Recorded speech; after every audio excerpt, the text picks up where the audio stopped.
Alors bonjour, nous allons débuter une série de cours qui concerne le module synopsis, c'est-à-dire comment concevoir un synopsis.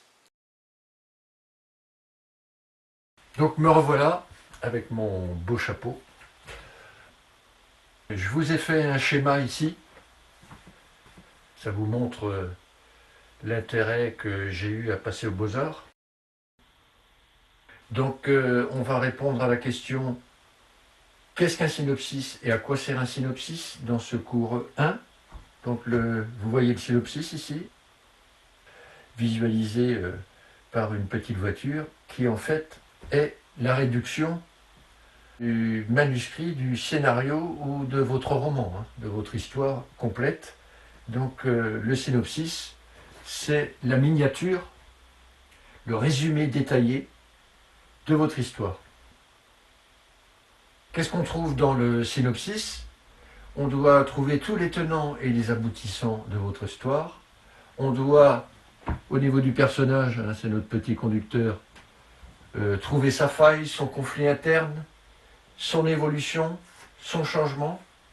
On doit trouver également la chronologie de votre histoire.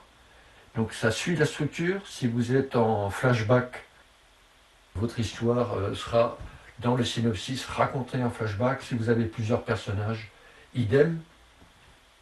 On doit retrouver bien sûr les 3 temps narratifs. Je ne parle même pas d'acte. Le début, le milieu, la fin. Je nais, je vis, je meurs. C'est ce qui s'appelle la Trinité.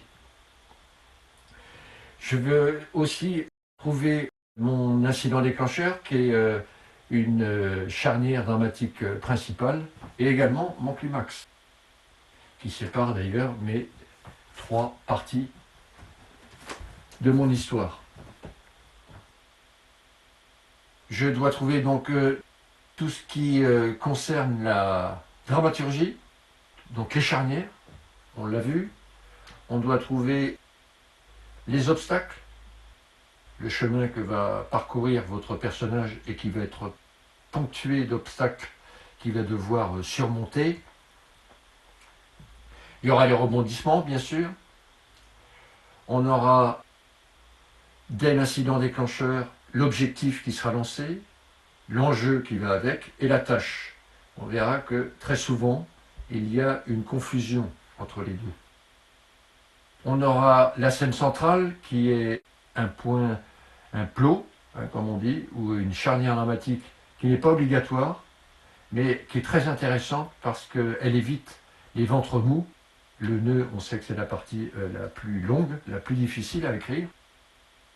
On aura également le choc émotionnel, on verra en détail ce que c'est très important aussi. La crise, tout ça c'est ponctué de mini-crises, à chaque fois qu'il y a un obstacle qui se présente, parce que le personnage doit prendre une décision. Là, c'est la crise la plus importante, puisqu'on a l'obstacle le plus important, l'épreuve la plus haute, qui est le climax. Le point de non-retour, on verra aussi l'intérêt. La résolution, ce qu'on appelle aussi le dénouement. Et puis le tag qui n'est pas forcément aussi obligatoire. Pour vous dire ce que c'est que le tag, le plus vieux tag, c'est dans les contes de fées, ils se marièrent et eurent beaucoup d'enfants.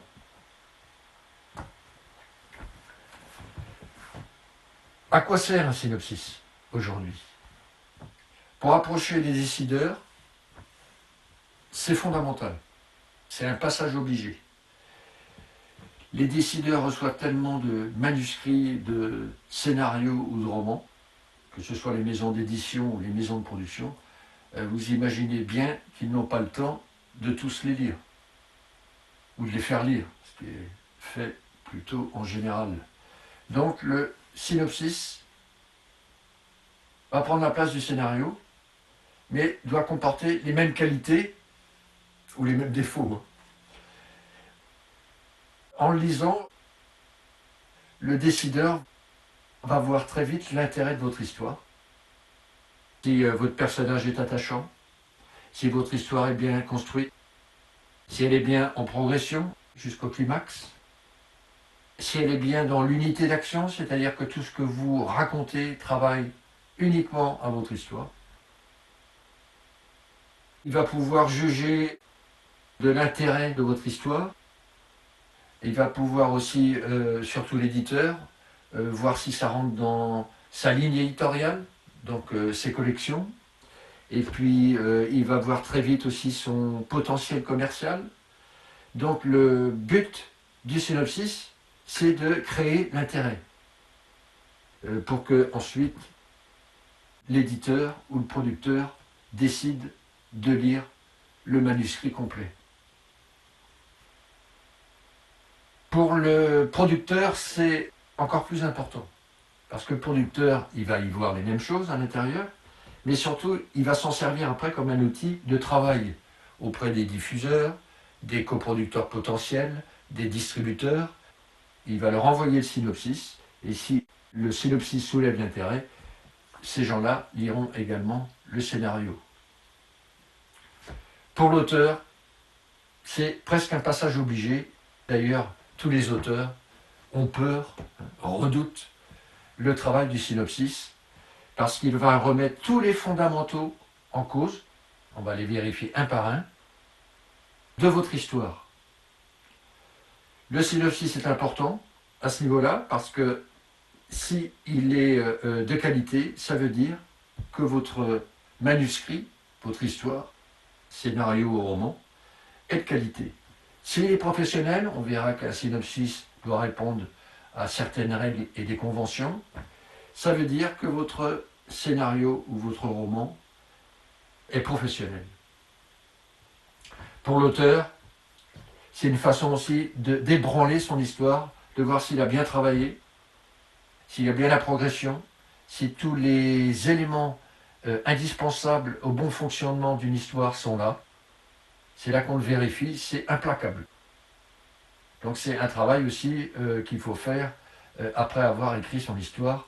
Parce que comment voulez-vous qu'une histoire fonctionne en 200 pages, en 120 pages, si elle ne fonctionne pas en une page, 2 pages, 4 pages, voire 4 lignes, ce qu'on appelle le pitch, ou le logline dans le cinéma, et qu'on vous demandera de plus en plus.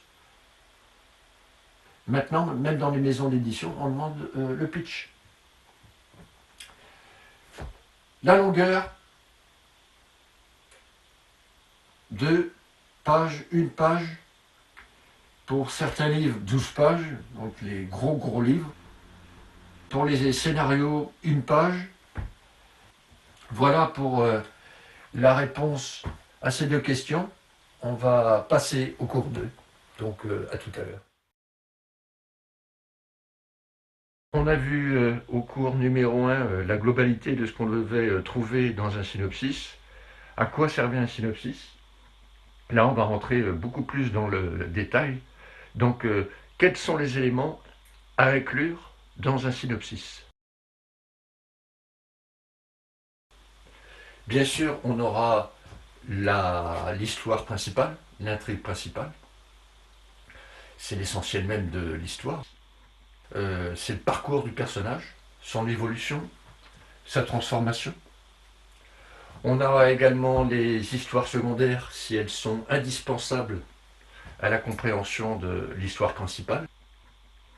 Je vous rappelle qu'une histoire secondaire, c'est un personnage secondaire qui a sa propre histoire, donc qui devient protagoniste de l'histoire secondaire. Donc il aura son propre parcours, il aura son propre schéma narratif, mais l'histoire secondaire va travailler pour la première. C'est le but d'une histoire secondaire. Si l'histoire secondaire ne travaille pas pour l'histoire principale, elle ne sert à rien.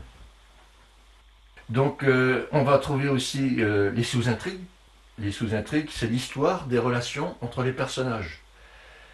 Très important, puisque c'est là qu'est le relationnel, donc que se joue l'affectif.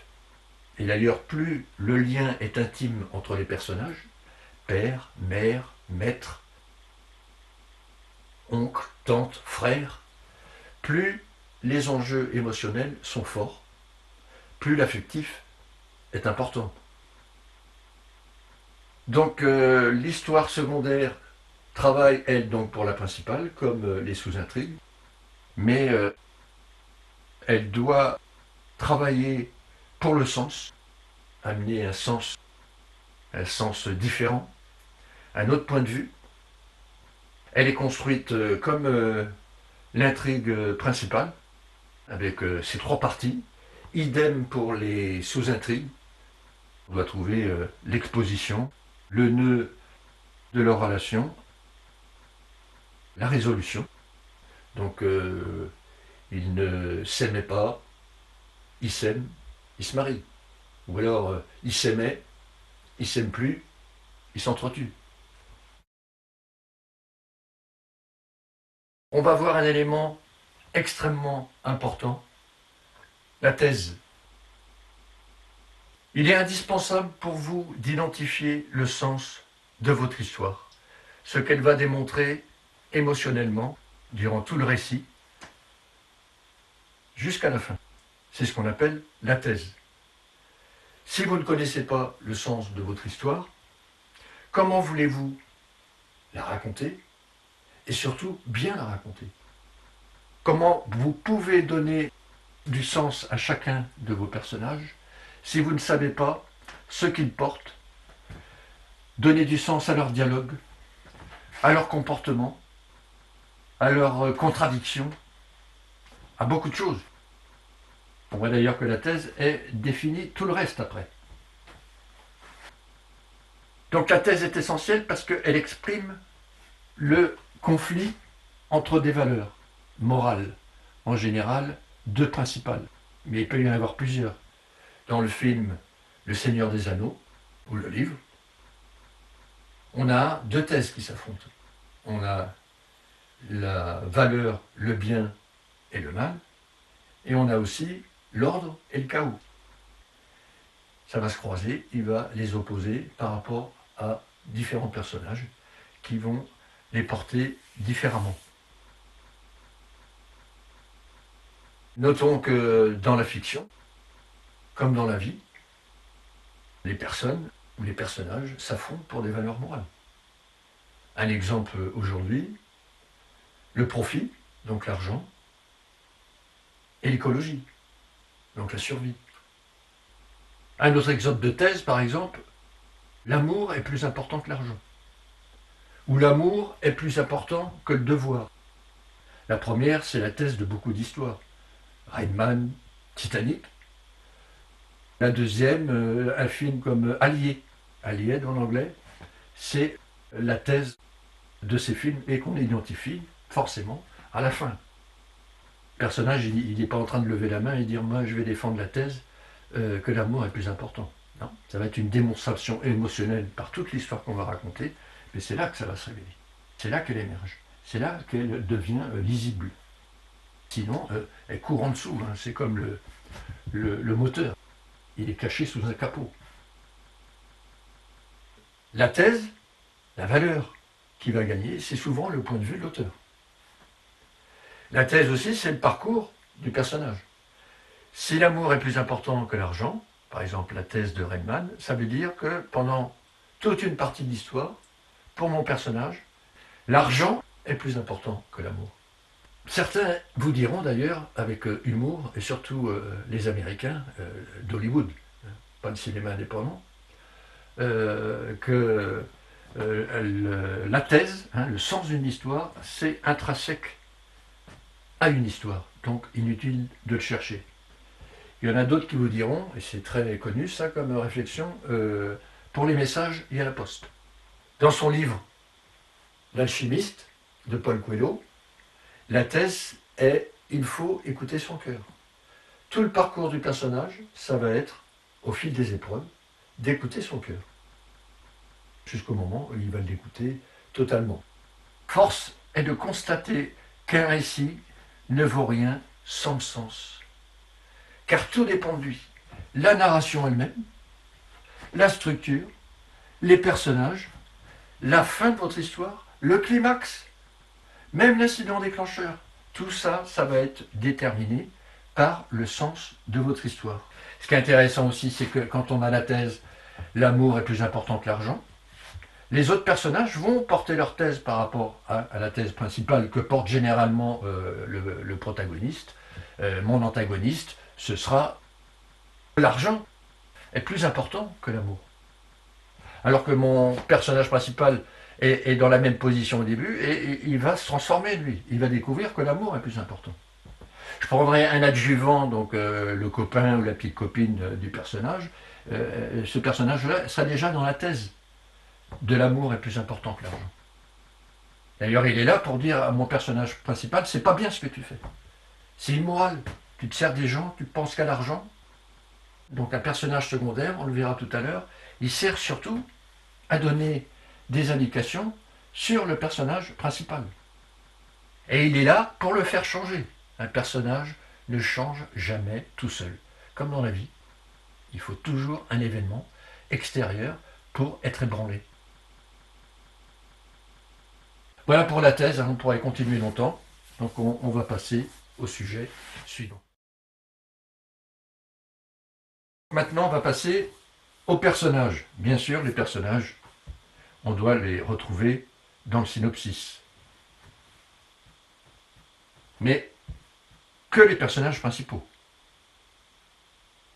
Comme on a vu pour l'histoire secondaire ou les sous-intrigues, si c'est indispensable à la compréhension de l'histoire principale. Donc le protagoniste, l'antagoniste, l'adjuvant ou les adjuvants, le destinataire ou le destinateur. Je vous renvoie à Grémas pour les fonctions des personnages. C'est très important d'avoir ça en tête. Et je vous rappelle que la définition du protagoniste, c'est le personnage qui vit le plus de conflits. Conflits avec les autres, donc conflits relationnels, conflits avec le monde, avec Dieu, avec le temps, donc conflit externe, mais surtout conflit interne, qui est quelque part le plus important, le conflit avec lui-même. Donc on doit aussi également décrire le personnage physiquement, on doit le visualiser très rapidement, il porte tout le temps un chapeau, ou alors il a un grand nez. On doit également le décrire psychologiquement, donc en nommant sa faille. Monsieur Dupont, 43 ans, pompier, pyromane. Vous voyez, ça pose tout de suite le problème. Il est évident qu'un pompier, s'il veut continuer son métier, il faut qu'il arrête de mettre le feu. Le conflit, on le sait, c'est le moteur pour la voiture, là, et c'est l'énergie d'une histoire. Sans conflit, il n'y a pas d'histoire.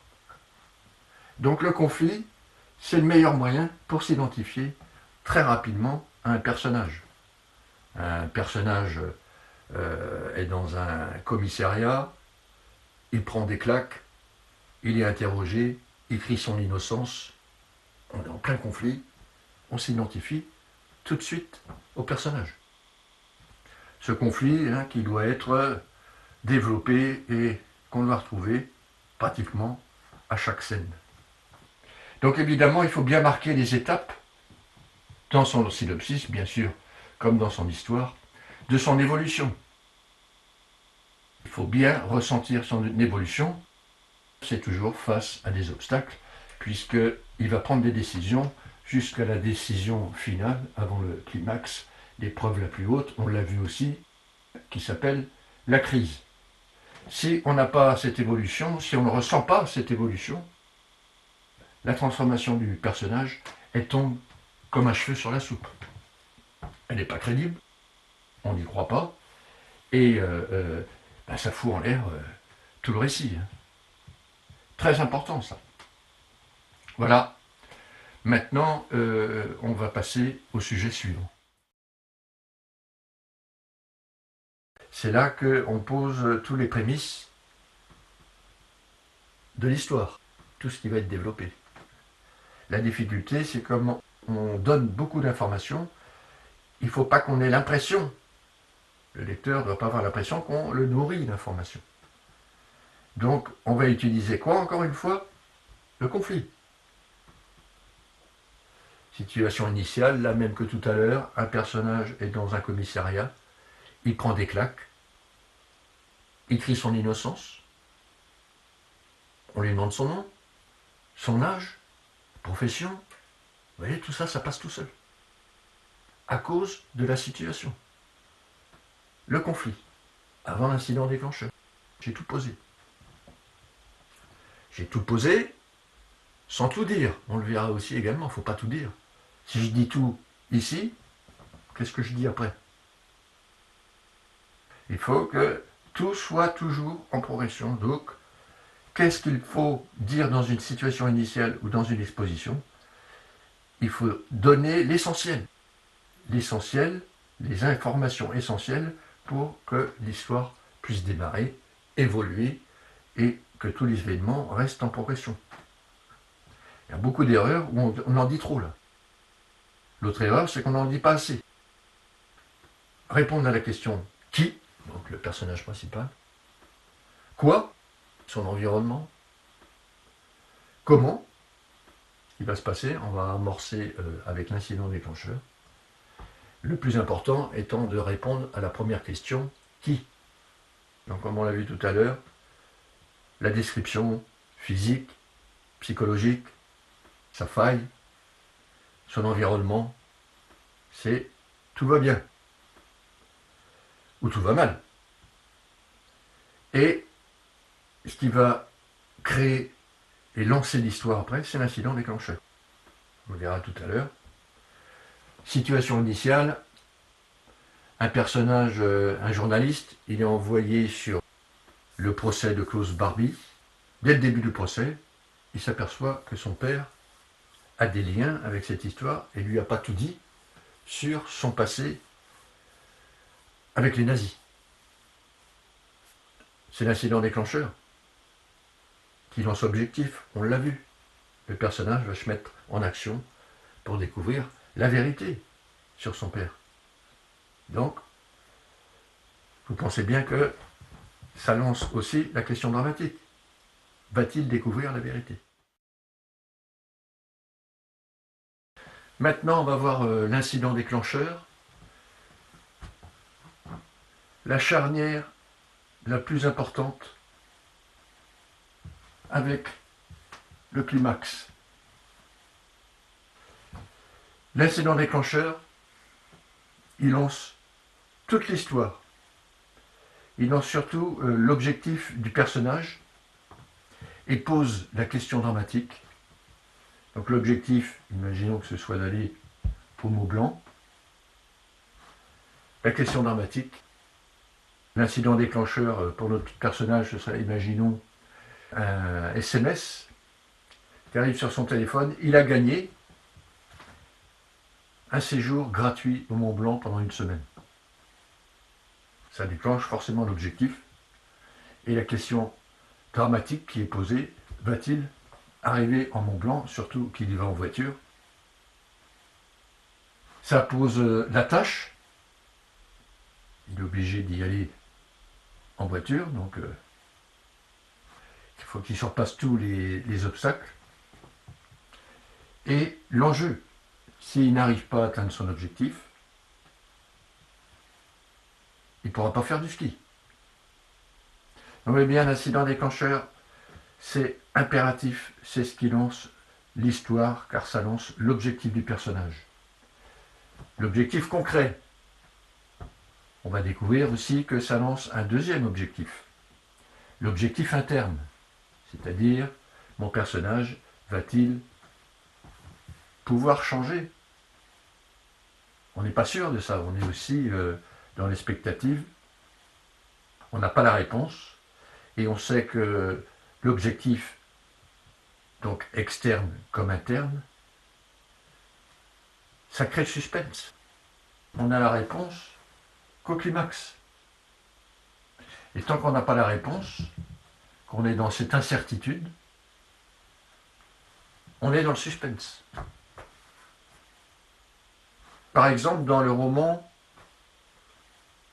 La carte postale d'Anne Berest, une carte postale arrive dans la boîte à lettres de ses parents Elle est adressée à ses grands-parents qui sont morts depuis longtemps, en 1942 à Auschwitz. Incident déclencheur, son objectif est découvrir l'auteur. Et pour découvrir l'auteur, sa tâche, ça va être d'enquêter. Elle ne va découvrir l'auteur que 4 ans plus tard dans son roman, de façon en plus inattendue et presque inespérée. Vous voyez bien, tout le suspense, il est à ce moment-là, il s'arrête à ce moment-là, lorsqu'on a répondu à la question dramatique, va-t-elle ou pas trouver l'auteur anonyme de cette lettre? Un autre exemple, s'il en reste, de Patrice Franceschi, une journaliste très féminine, très féministe, est envoyée pour faire un reportage sur les héros de Syrie. Par hasard, elle est dans un cimetière, il y a une tombe où 2 femmes sont enterrées. Le guide avec qui elle se trouve lui apprend que ces 2 femmes sont des combattantes kurdes très renommées. Incident déclencheur, l'objectif est lancé, l'article sur ces 2 femmes s'attache d'enquêter, de trouver qui elles sont, avoir toute la matière. En plus, l'incident déclencheur, il détermine quelque part le climax. Si l'incident déclencheur, je suis un pauvre type qui a emprunté de l'argent à la mafia, hein, ce serait ma situation initiale, incident déclencheur, ils exigent le remboursement tout de suite, sinon ma vie est en jeu. L'objectif est lancé, il me faut de l'argent. L'objectif c'est de l'argent, j'ai braqué une banque. Vous pensez bien que le climax, il sera au braquage de la banque. Pour mon personnage qui veut braquer une banque, mettons-le très loin de la situation de braqueur, imaginons que soit un ouvrier, il n'a jamais braqué de banque. Donc, il y aura un objectif de toute l'histoire et qui posera la question dramatique, ce personnage va-t-il réussir ou pas à braquer la banque et à obtenir l'argent? Mais ça va lancer aussi des sous-objectifs avec des sous-enjeux et une tâche. Donc sous-objectif, sous-enjeu, sous-tâche. Pour braquer la banque, il va falloir qu'ils réunissent une équipe. Donc sous-objectif, une équipe, avec toutes les difficultés qu'il va devoir surpasser pour réunir cette équipe. Ensuite, sous-objectif, les plans de la banque. La sous-tâche, obtenir les plans de la banque. Et ainsi de suite. Si notre personnage n'arrive pas à surpasser un des sous-objectifs, enfin à l'atteindre, hein, et à surpasser les obstacles qu'il va avoir en face de lui, il ne pourra pas atteindre l'objectif principal. Donc en fin de compte, on aura des mini-suspens aussi qui vont s'installer tout le long de cette histoire.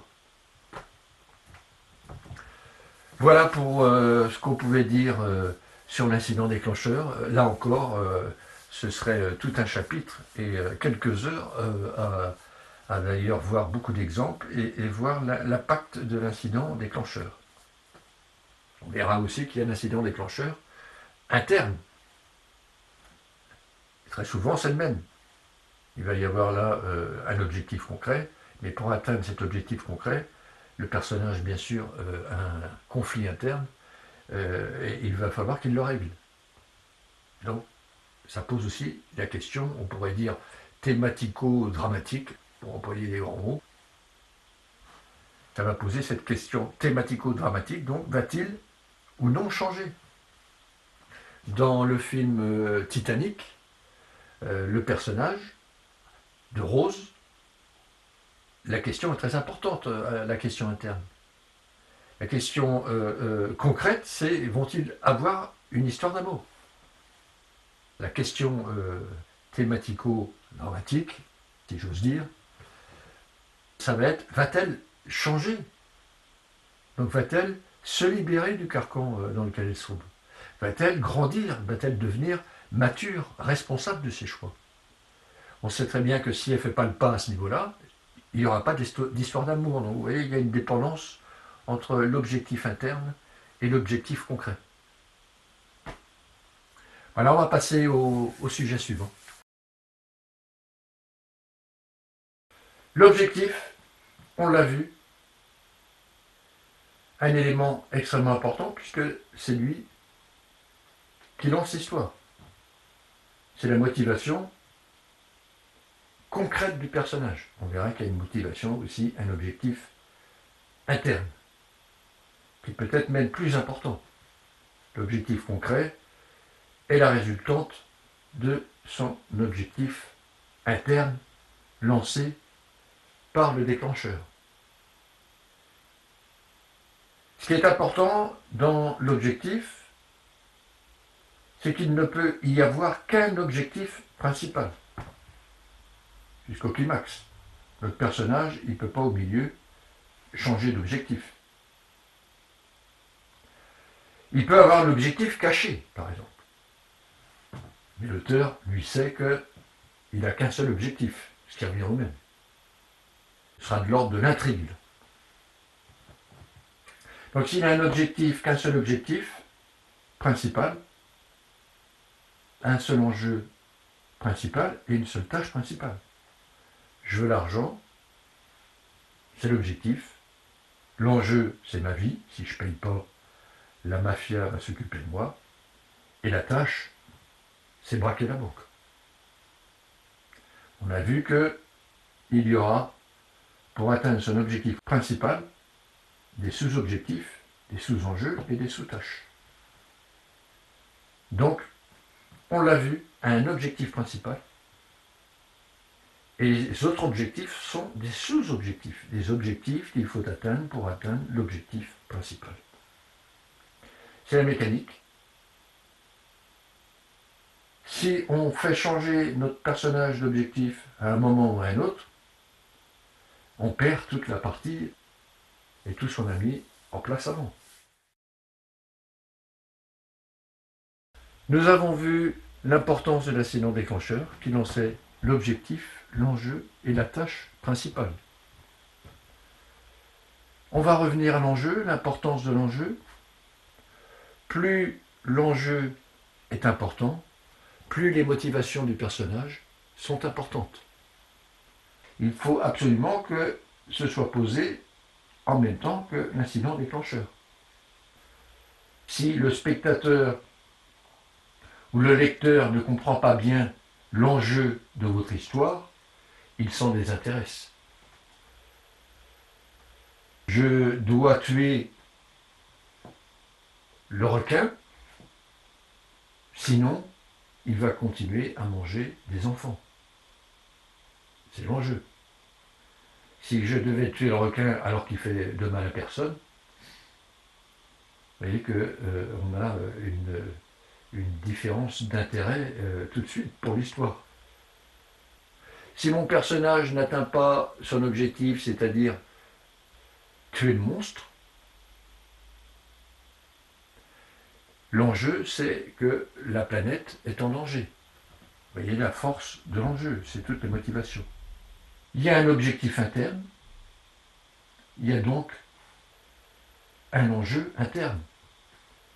Si notre personnage n'atteint pas son objectif interne, passer de la peur au courage, par exemple, l'enjeu, c'est qu'il sera toujours dans la souffrance de celui qui est dans la couardise, dans la peur. Si mon personnage a un conflit interne et que sa faille, c'est l'estime de soi, s'il n'atteint pas son objectif interne, il sera toujours dans la souffrance, donc dans le manque d'estime de lui-même. Voilà ce qu'on pouvait dire sur l'importance de l'enjeu, qui, je vous le rappelle, à l'externe comme à l'interne, sont les motivations du personnage. Donc plus l'enjeu est fort, plus les motivations du personnage sont fortes. Nous allons nous arrêter quelques instants sur la crise. La crise, c'est le point culminant où le personnage doit faire un choix ultime, généralement un dilemme. Un dilemme entre les deux valeurs de la thèse, l'amour ou l'argent.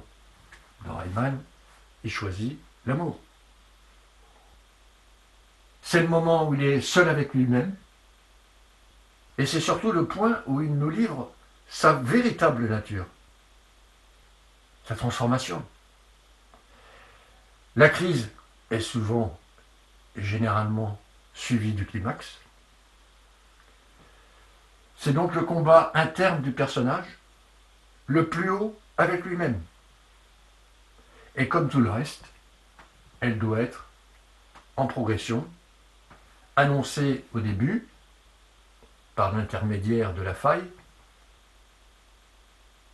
et à chaque fois que survient un obstacle, on aura des mini-crises jusqu'à la crise principale. Mini-crise, oui, parce que dès qu'il y a un obstacle, il faut prendre une décision.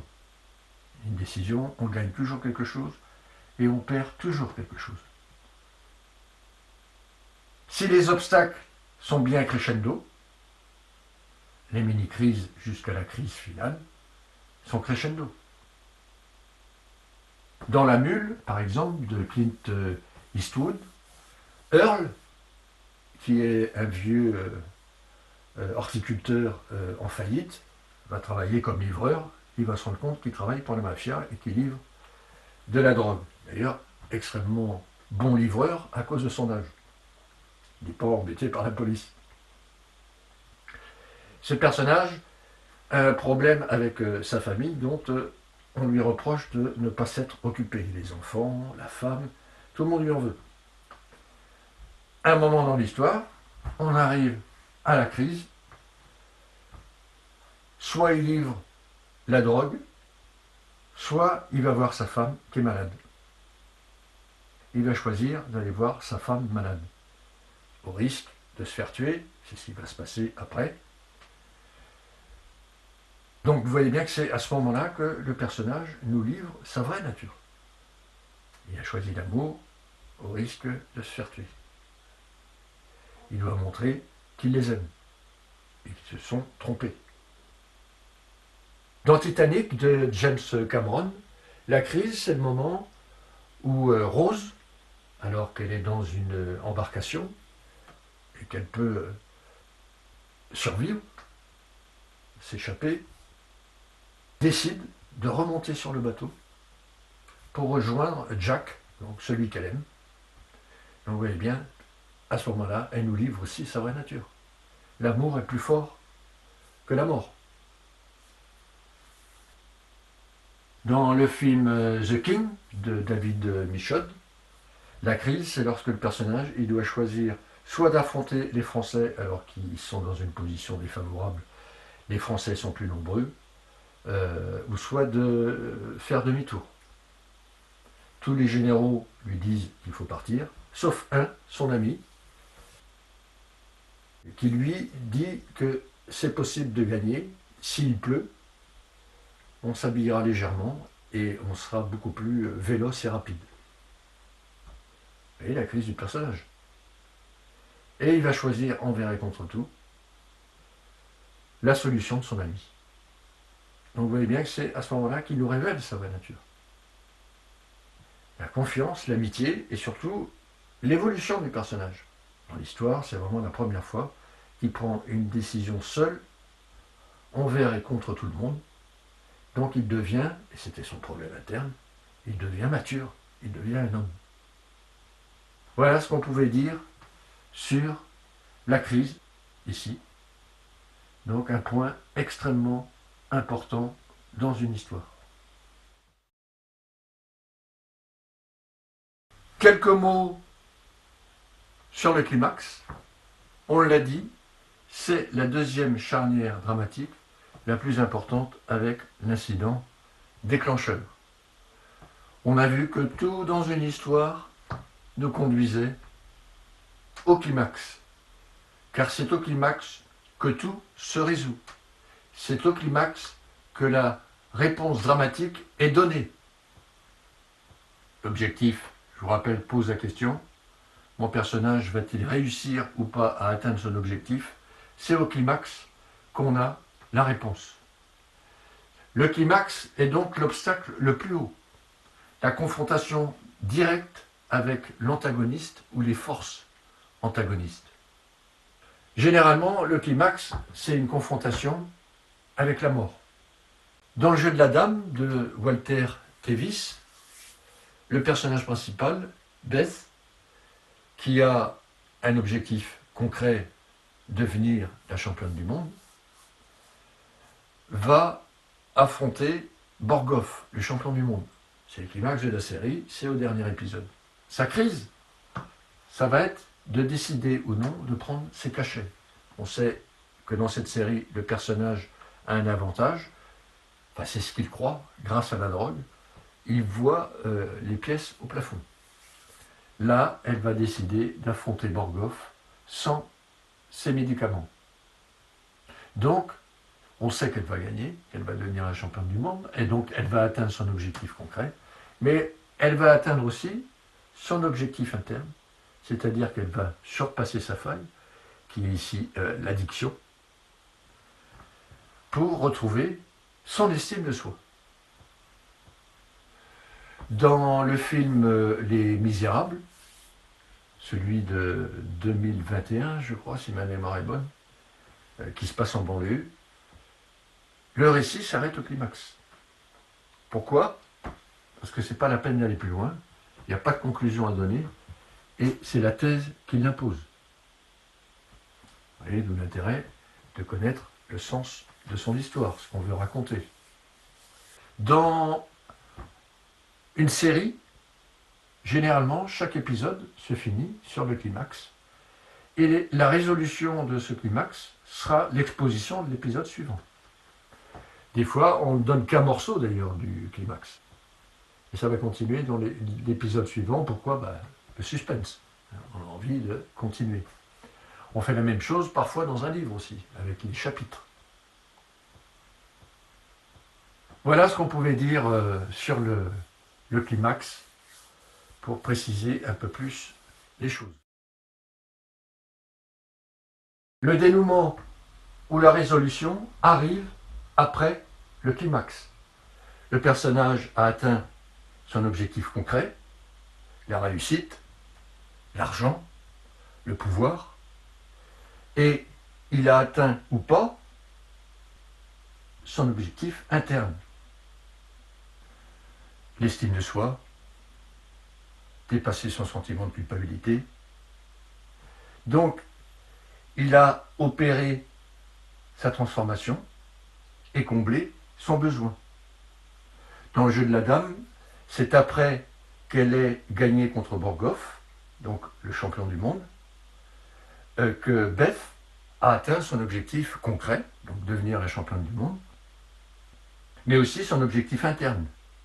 Elle a surpassé sa faille, ici l'addiction, et a regagné son estime d'elle-même et des autres. La situation finale ou résolution, le personnage principal est revenu à l'équilibre.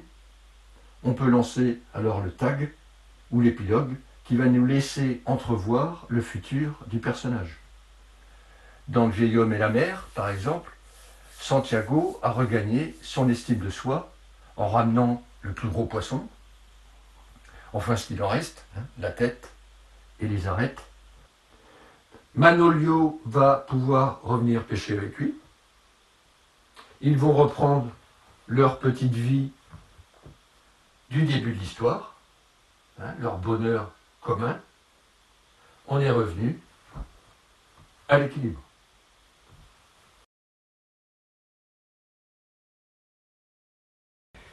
S'il y a des règles dans la dramaturgie, il y en a deux qui font loi. On en a beaucoup parlé, la progression, et la deuxième, l'unité d'action. Pour la première, la progression, elle impose que dans votre récit, tout soit en progression, jusqu'à l'explosion finale. Le protagoniste, les conflits,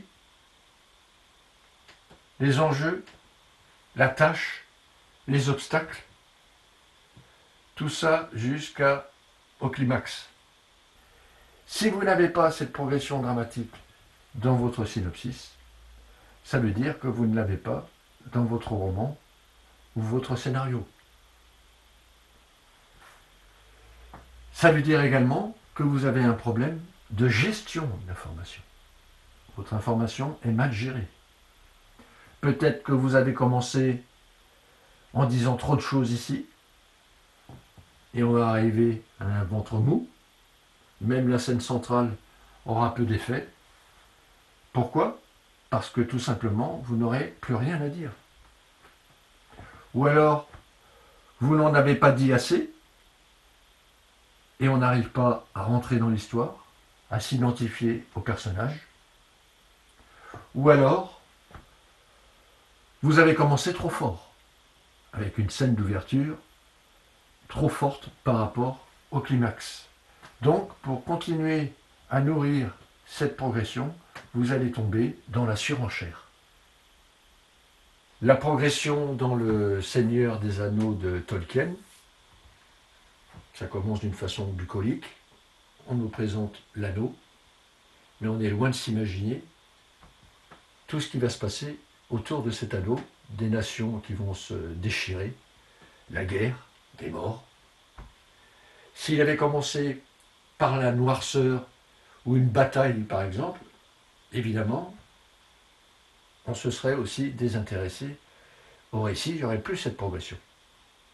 Il nous fait rentrer les thématiques, les personnages, l'enjeu autour de l'anneau, tout ça en progression, jusqu'à la fin. Voilà ce qu'on pouvait dire sur la progression dramatique. Quant à l'unité d'action, quelques mots. L'unité d'action, tous les éléments que vous allez introduire dans votre histoire doivent servir au sens de votre histoire. D'où l'intérêt de connaître sa thèse, donc le sens de son histoire, tout simplement ce qu'on raconte. Voilà, on va passer au sujet suivant.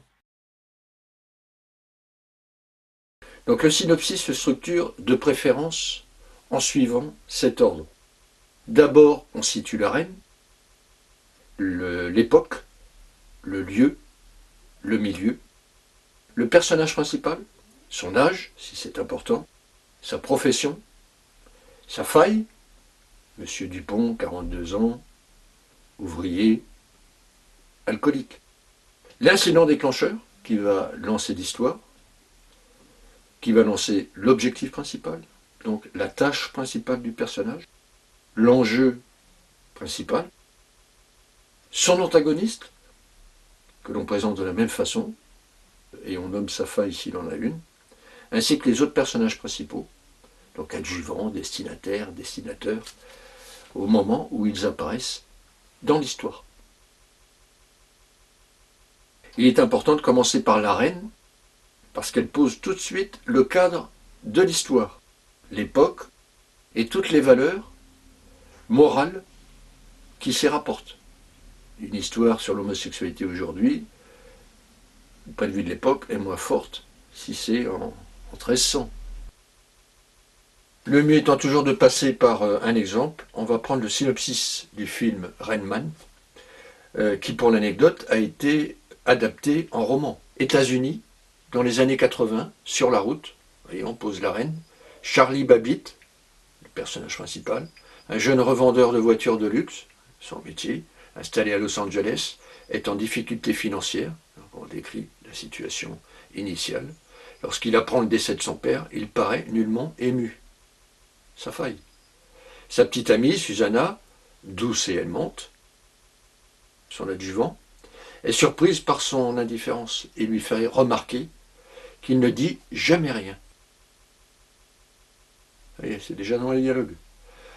On apprend seulement qu'il est en froid avec son père depuis l'âge de 16 ans. C'est pourquoi seul l'intéresse l'héritage, Mais lors de la lecture du testament, il ne reçoit que l'ancienne voiture décapotable de son père, ainsi que des rosiers primés, et apprend que la majorité de sa fortune, estimée à 3 millions de dollars, sera donnée à une pension psychiatrique de Cincinnati, dirigée par le docteur Brunner, donc c'est l'antagoniste, un homme intransigeant. L'ironie de l'histoire, c'est que cette voiture est le symbole de la maltraitance de son père à son égard. Il l'a laissé enfermer 3 jours en prison en l'accusant de l'avoir volée, alors qu'il l'avait juste emprunté. Ça, c'est son accident de vie, la maltraitance de son père. Et c'est ce qu'on appelle, nous, le point zéro, c'est-à-dire le choc émotionnel le plus important pour lui. Vous voyez, un incident déclencheur, c'est pas lui qui a l'argent. Il découvre que c'est un des pensionnaires de cette institution, qui n'est autre que Raymond, un adjuvant, son frère aîné, un autiste qui souffre du syndrome du savant, et dont il ignorait totalement l'existence. Charlie enlève alors Raymond dans le but de négocier sa part d'héritage, donc l'argent, avec le docteur Brunner, sinon l'enjeu, il sera ruiné. Raymond ne veut absolument pas prendre l'avion et pique une crise. Charlie décide de se rendre alors à Los Angeles en voiture, lorsque sa petite amie, et à nouveau, un obstacle, découvre qu'il a enlevé son frère, elle hurle son désaccord, il se sert de lui pour l'argent, c'est immoral, et il quitte l'hôtel.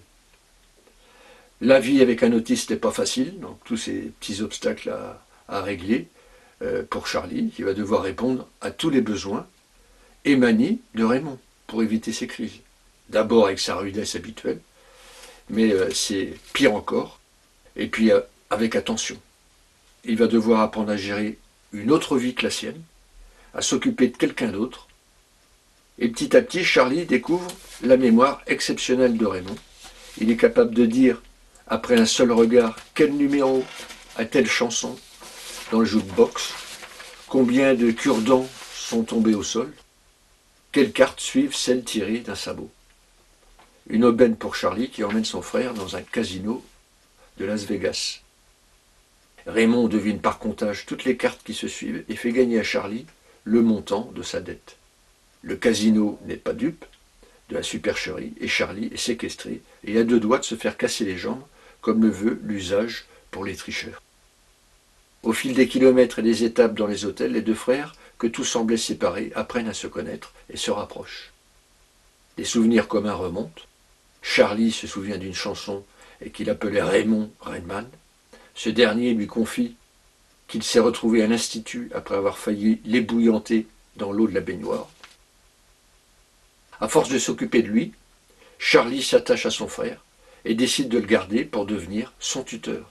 Et c'est le début de sa transformation. Surtout qu'à son contact, Raymond semble faire des progrès. Il accepte maintenant qu'on le touche. Mais lorsqu'arrivé à Los Angeles, Raymond est à 2 doigts de mettre le feu à la maison avec le grille-pain, suivi d'une crise d'angoisse terrible, Charlie commence à réaliser que son frère ne peut pas vivre seul. C'est la crise.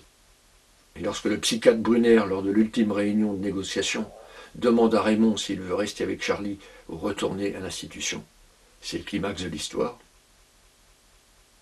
Raymond, il répond oui aux 2 questions. Donc Charlie sait maintenant que pour son bien-être, Raymond est mieux à l'institut. Donc la transformation totale du personnage. Leur front l'un contre l'autre, il lui dit qu'il l'aime et qu'il viendra le voir régulièrement. Charlie a l'argent de sa dette et il a atteint son objectif. Mais grâce à son frère, il a réglé son blocage affectif. Il s'est ouvert à l'amour et a besoin de donner. Il appelle sa petite amie Susanna pour lui demander pardon et lui dire qu'il l'aime. C'est le tag. C'est la situation finale. Donc le personnage s'est transformé aussi dans le synopsis. Vous voyez qu'on a tout. On a toute l'histoire, tous les tenants, les aboutissants dans le synopsis. Et bien vu qu'après, que l'incident déclencheur, l'objectif, l'enjeu, la tâche principale s'est lancé, ça ne va être que des obstacles qu'il va devoir surmonter. Pour ce cours, on va répondre à la question comment écrire un synopsis. Donc, on l'a vu, le synopsis, il doit suivre la structure de l'histoire. À 80%, les histoires sont linéaires, donc on trouve 80% de synopsis linéaire. Et ça concerne tous les genres et tous les types d'histoires. Contes, science-fiction, thriller, fantastique, aventure, policier, road movie. Toutes les histoires, tous les genres sont concernés. Donc, un petit rappel, un petit résumé de son ossature. La situation initiale, l'exposition. On pose l'incident déclencheur qui lance l'objectif du personnage, l'enjeu et la tâche principale. Toutes les sous-tâches pour surmonter les obstacles qui vont crescendo avec leur rebondissement. La scène centrale, s'il y en a une, qui va grossir encore les enjeux, donc compliquer les choses. Toutes les sous-tâches pour surmonter les nouveaux obstacles qui vont crescendo et leur rebondissement. On arrive à la crise, la décision ultime du personnage, qui l'emmène au climax. On a le dénouement, la résolution, ce qui se passe après le climax. Ce personnage a atteint son objectif concret, il a atteint son objectif interne, et puis la situation finale ou tag. Ensuite, on a ce qu'on appelle pompeusement le synopsis structurel, comme le linéaire, sauf que là, il va suivre la structure de votre histoire, de votre livre ou de votre scénario.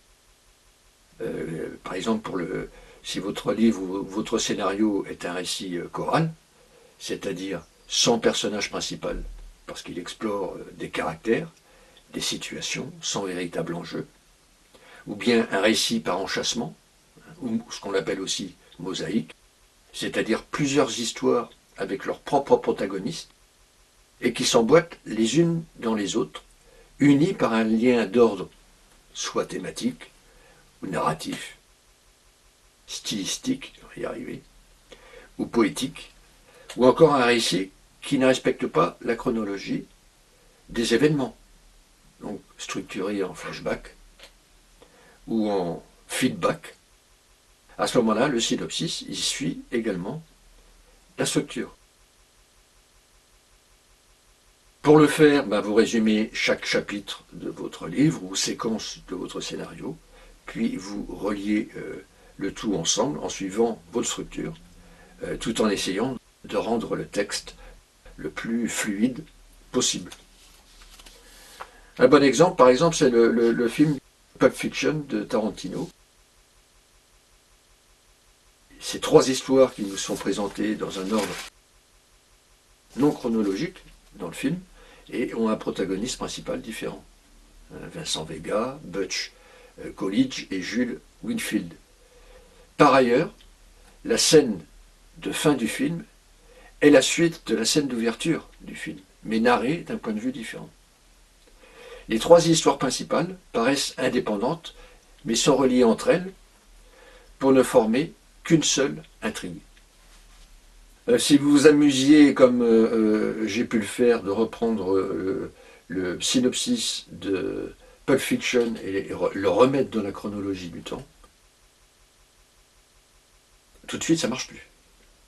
Le récit est complètement perverti par le changement de structure et il perd toute sa saveur et son originalité. Les effets d'annonce ne sont plus les mêmes, on n'a plus les mêmes paiements. Et puis là, le fait d'avoir trois personnages principaux, ça devient un véritable problème. Une faute dramaturgique de base d'ailleurs. Alors que dans la structure originale, ça n'en pose aucun, puisque nous avons trois histoires distinctes dont chaque personnage est le protagoniste, avec leur début, leur milieu et leur fin, leur incident déclencheur, leur climax. Votre synopsis doit résumer les actions principales de votre histoire.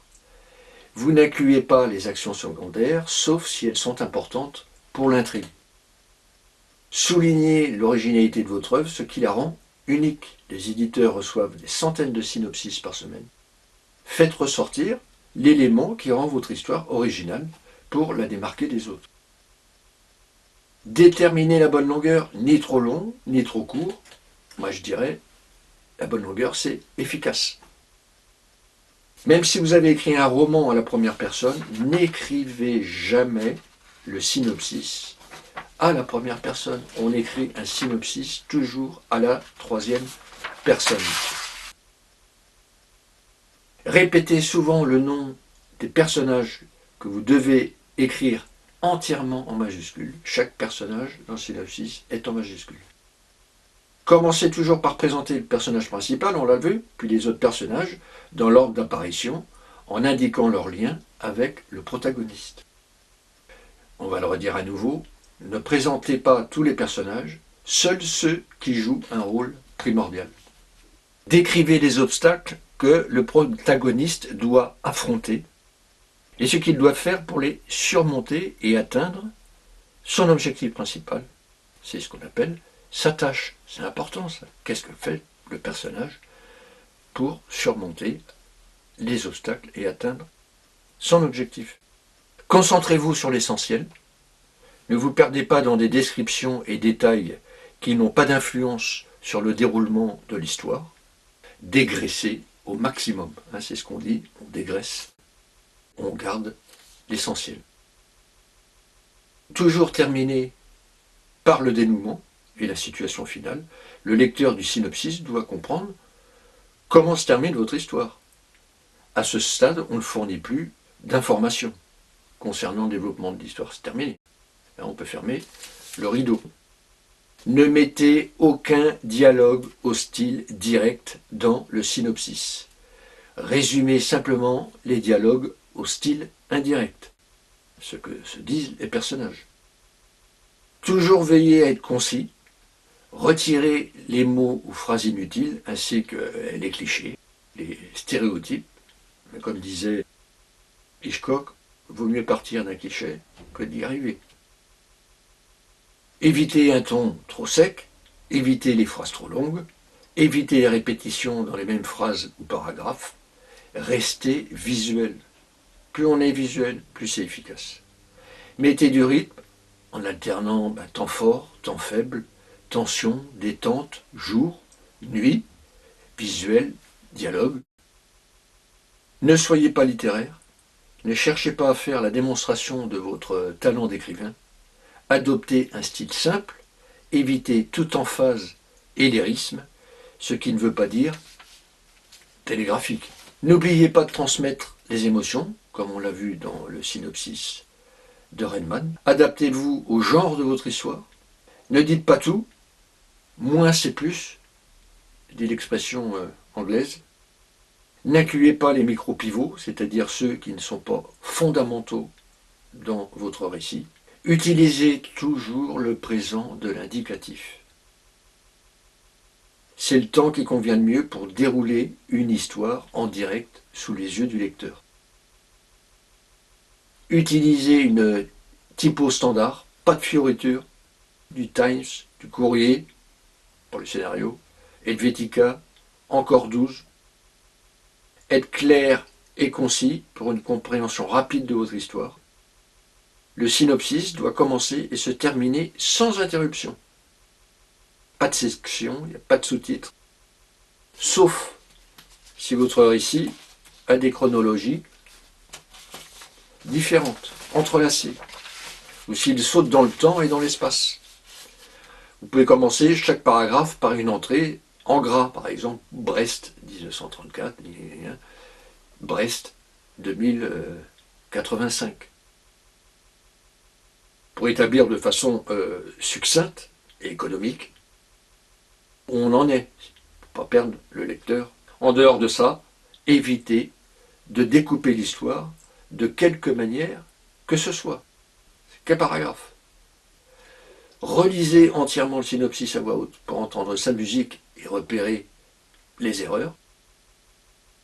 Faites-vous lire par quelqu'un, demandez à un ami de lire votre synopsis, et écoutez ses réactions, ce qu'on appelle en script doctoring, les symptômes émotionnels, et qui correspondent aux sensations, aux sentiments positifs comme négatifs du lecteur pendant sa lecture.